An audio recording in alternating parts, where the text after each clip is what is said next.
Thank you, Mr. Speaker. Mr. Speaker, I move that this House expresses its deep sorrow at the loss of 6 innocent lives on the 13th of April 2024 in Bondi Junction. Extends its sincere condolences to the families of those who lost their loved ones and those who were injured. And 3, recognises the bravery and professionalism of our frontline workers in responding to this tragedy. Mr. Speaker, on the 13th of April, a peaceful Saturday in Bondi Junction was shattered by an unforgivable act of violence. 3 weeks on from that terrible afternoon, we're still picking up the pieces as a state. For the family and friends of the 6 victims, some of whom are with us today, I know these have been amongst the hardest weeks of your life.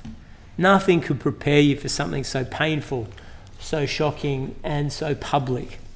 For most of us, death is a private tragedy, but in these circumstances, for you, it was a public emergency, reported as breaking news. Today, as a Parliament, we send you our solidarity and whatever small comfort we can offer. We also send you our love. At the same time, we acknowledge everyone touched or affected by this attack. To the first responders, still processing everything you saw that day.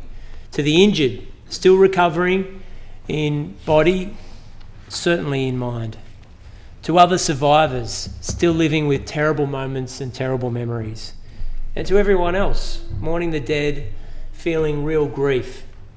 What happened in Bondi was unforgivable. Nothing can excuse it or explain it. We can't contextualise it.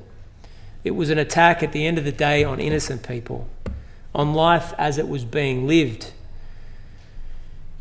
All 6 of the victims, Mr. Speaker, had something in common. They were hopeful, optimistic people, raising kids, planning their wedding day, savouring young love. They were starting new careers. They were expanding their education. They were crossing the world with hope in their hearts. All 6 had made a considerable journey through life to be at that scene that day. Some of those journeys began down the road, others on the other side of the world. But all were looking to the future. All were focused on tomorrow. And one of the things we mourn as a people and as a Parliament today, one of the hardest things to acknowledge is the loss of those tomorrows. Our state has been shaken by these attacks. As we heard the awful news, of course we were all shocked. And as we discovered the details, we were heartbroken as well. Ducking up to Westfields on a Saturday afternoon, well, nothing could be more innocent, nothing could be more familiar. Hearing about what happened there in Bondi Junction, we were reminded of a fundamental truth, that all of us are connected in this life, that we all, at the end of the day, depend on each other when it really comes down to it. That's what we saw in Westfields and across the city, an army of people, seen and unseen, rising to protect each other, to stop an attacker, to ferry people away. By now, everyone will have heard the stories of bravery and heroism on Saturday the 13th. Those who stood up, often in very grave danger, to protect their fellow citizens. A refugee from Pakistan, fresh to this country, on the first day on the job, well, he gave his life in defence of someone else, someone he'd never met before. Or a nurse who had found safety within a shop, asking to leave that place of refuge because there were people outside who just needed a hand. Or a French tradie arming himself with whatever he could find, facing down an attacker so that other people could get out of the way. Or Police Inspector Amy Scott hearing news of the danger and without backup and crucially without any hesitation running towards violence. What all those people had in common is their acts of conspicuous bravery were done to the benefit of people that they'd never met before, strangers. They had nothing in common with them other than the fact that they were fellow citizens that needed help.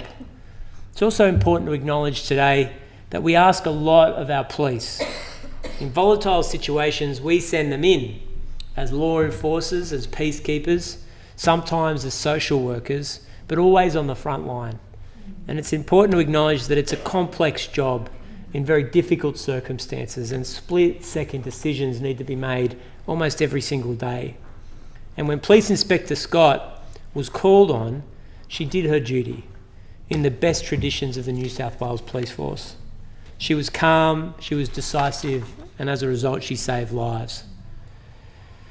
Equally important was the invisible network of support, people who were activated in the hours following the attack. That began with retail workers who sheltered people in their stores. It continued with the 75 doctors and paramedics who were sent to Bondi Junction, some of whom were in the first weeks in the field, and when they entered the shopping centre, unsure whether this killer was still at large. They worked incredibly fast, under intense pressure, getting people into ambulances, saving lives. Those ambulances were then supported by the Central Coordination Team, who organised mundane and routine things, but crucial in an emergency, like ensuring that they could travel free on bus lanes, free of traffic on bus lanes, and for Oxford Street to be cleared. Victims were taken to 6 separate hospitals across Sydney, and they were met by doctors and nurses who worked diligently around the clock to save lives. Counsellors, family support officers, mental health staff, a range of workers holding their nerve, doing their job. They showed compassion through their professionalism. And thanks to their collective efforts, the 12 patients who were admitted to New South Wales hospitals have been released, and that includes a 9-month-old baby. It's the same spirit we've seen from the Ahmadiyyan Muslim Youth of Australia, who've initiated a blood drive in memory of their friend and former member. Fittingly, it's called Fairez's Gift. I know people want more answers here. Many are angry, and that's for good reason. There might have been some discomfort around discussing the motivation here in the context of mental illness, but that doesn't change the fact that every Australian woman deserves to live safely in her community. Poisonous ideas about control, destructive feelings of entitlement, they have to be conquered for everybody's safe, so everyone feels safe in their community. We've seen in different cases across New South Wales, women and children are the ones who suffer from this violence, and they're telling us that enough is enough. I know that this is something members across the chamber agree on and needs to be a priority for the rest of this parliament. Mr. Speaker, we also extend our thoughts to the entire Bondi community as they deal with the aftermath. Bondi is known around the world for its glamour, but for the past 3 weeks it's been defined by strength. I know there's some anxiety out there, people feeling reluctant after returning to Bondi Junction. But step by step, little by little, I've got no doubt that people will return to Westfields, they'll resume their lives, they'll rejoin this wonderful community. And the reason for that is that despite its glamour, Bondi is tough, and they'll get through it. Finally, to the family and friends who are still reeling from this attack. These past 3 weeks have been a nightmare, and that no one deserves to live through it. Of course it would be extremely difficult.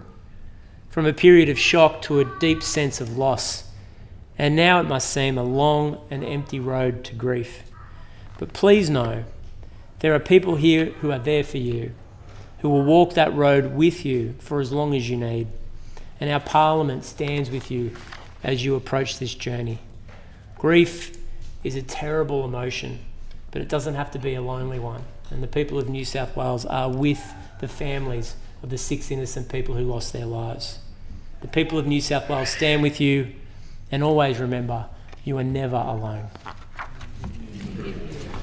I thank the Premier, and I'll now call the Leader of the Opposition. Thank you, Mr. Speaker.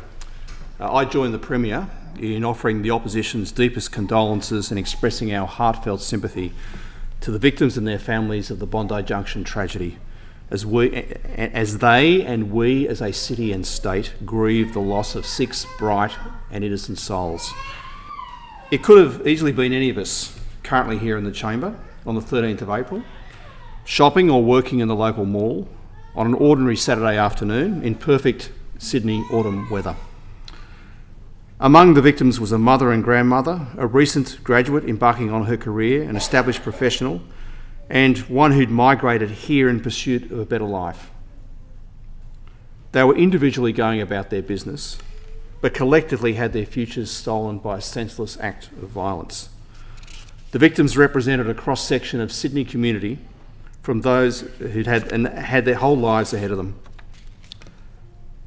Looking back, they were all there at Bondi Junction that Saturday afternoon for very everyday reasons.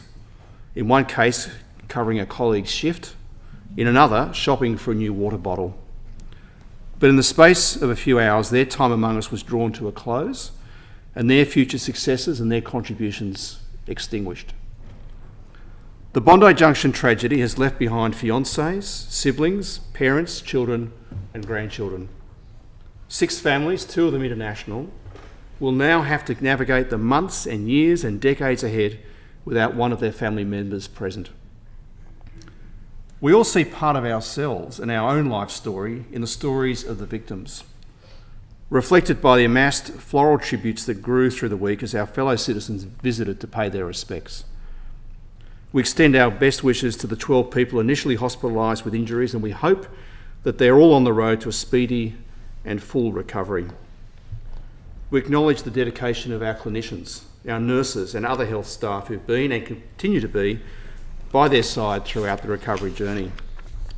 All of us are so incredibly grateful to New South Wales Police Inspector Amy Scott for her extraordinary heroism and conviction.